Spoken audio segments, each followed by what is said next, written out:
music, literature, drama, the whole culture, particularly the religion of all the people of Asia, can be traced directly to the Africans of Asia. India, Japan, China, just to name a few. Even Afro-American history can be traced directly to the Africans of Asia. I know it sounds strange to you, but the world owes a debt to the Africans of Asia. In the following presentation, you'll find out exactly why. Just give me a few seconds. Your ancestors never intended to let you down. In this book, called The Gods of Northern Buddhism, we find a name, the Asian name of the supreme deity of the universe. His name is Sambo. They say when nothing else was, Sambo was the name of the God of the universe to the people of Asia. And there are many places that carry this name. This is a depiction of Sambo. This is not an African statue. This is from Asia. And many places in Asia are called Sambo Judasia, the land of the descendants of Sambo. Various spellings of the word and the name Sambo can be found throughout Asia. Negas, the divine people of Buddhism. This is a 2nd century depiction of Gautama the Buddha being given his first bath by the divine people of Buddhism called Negas, a tribe in Asia called Negas, the divine people of all the people of Asia, symbolized throughout Asia by the serpent or the dragon. That is their symbol. The Nega means serpent or dragon, the snake, found at the entrance of every temple.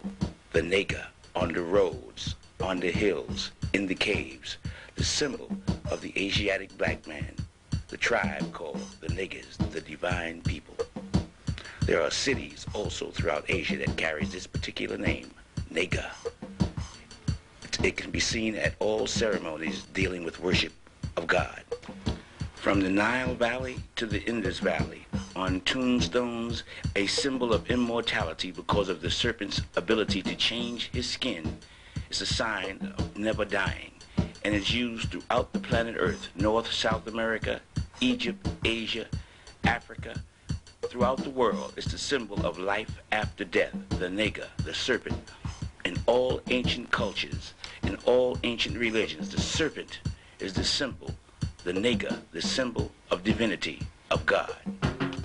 The original inhabitants of Southeast Asia was called the Mons, an African tribe.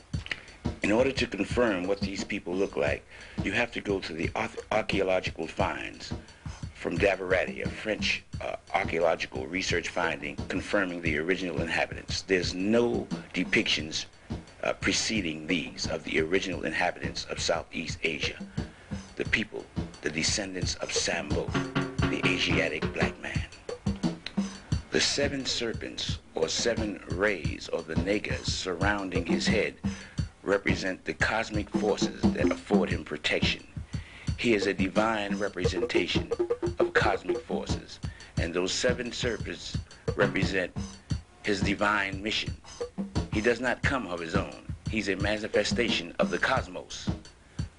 The serpents, or the Nega, represent cosmic forces which is at his command, which represent him as a divinity. He is the manifestation of the universe. That is the symbol of those serpents you see surrounding his head. In essence, the 7 serpents are cosmological, dealing with astrology, astrological representations of those forces of the cosmos that he represents. He is a universal monarch, a universal king, which he manifests and he shows evidence of. The black man of Asia, the original inhabitants of Asia. He is a human being of flesh and blood. He comes as a teacher, as a manifestation of God. His teachings are called the Dhamma. He is called the Buddha, the intelligent one, the one who has achieved intelligence, or the genie, the conqueror. He comes to explain the laws of the universe. He comes to confirm that there is, in fact, life after death. When the Buddha appears, he appears as a preacher, and he preaches the Dharma, that existence is a continual cycle of death and rebirth, and that each person's position and well-being in life is determined by his or her behavior in their previous lives. For example, good deeds may lead to rebirth as a wise and wealthy person or as a being in heaven, and a person's evil deed could lead to rebirth as a poor and sickly person, or even rebirth in hell. He preaches that you reap what you sow. A Buddha also teaches that it's possible to break out of this cycle and gain a kind of perfect peace and happiness by practicing righteousness. They are manifestations of God. According to their prophecies, they promise to prove and make manifest through a Buddha or a Jina life after death before the end of this century. How can you teach a people to know God if he himself does not know God? If you try teaching a Christian that God is also a human being, or manifests himself in the form of a human being, or makes himself known through a human being, they will say that you're crazy, that you don't believe in God. Meanwhile, they admit that he's a mystery God who is unknown. They teach not to make any likenesses of him, yet they adorn their walls and churches with pictures, images, statues like human beings. They also say he is a spirit that cannot be seen. They cannot see him, yet they believe in him. In order to remove all doubt, the Buddha, the enlightened one, the intelligent one, the genie, the conqueror, decided to make manifest to the world irrefutable evidence. They wanted to prove to a people in the future the manifestation of God, that God manifests himself through human beings, through men. Now, prophecy is irrefutable. A prophecy is a written confirmation of what will happen at a future date. These people, the black people of Asia, predicted or prophesied what they would do 2,500 years into the future. The prophecy states that he would send something from the past and join it with something from the future, something from the material world and join it with something from the spiritual world.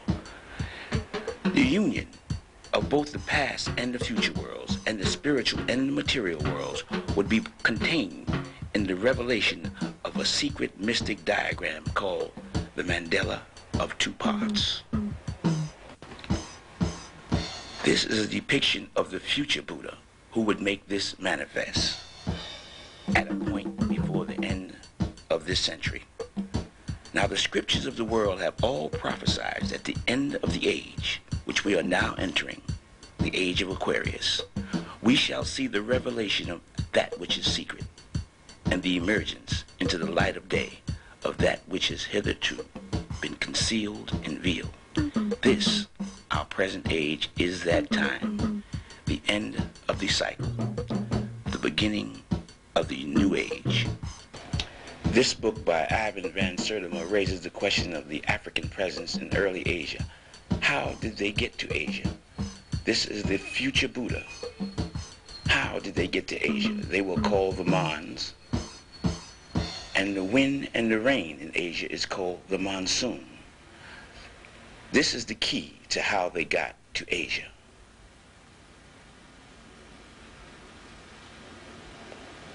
The monsoon wind in April blows from the southwest, and in October it blows from the northeast. The monsoon wind blows from Africa to Asia, and from Asia back to Africa. The wind from April to October blows from the southwest, and from October to April it blows from the northeast. These two trade routes and routes that of travel is the direction of the Mons, the Africans of Asia.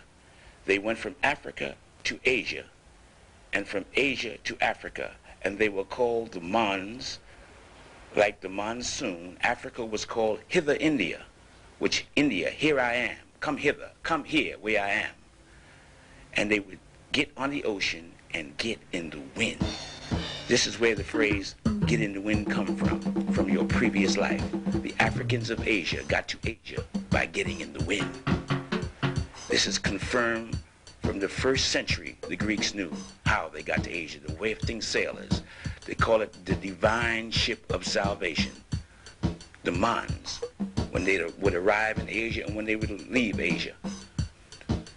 The Japanese badge of nobility is called a Mon.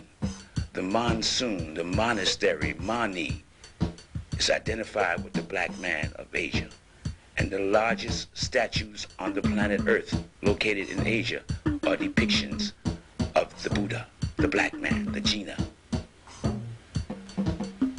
His hair confirms who he is. This is the largest statue in China and the largest statue on Earth depicting the black man. The oldest and largest manifestations of God, like this image of the Buddha in Thailand and Southeast Asia, are representations of the black Africans of Asia.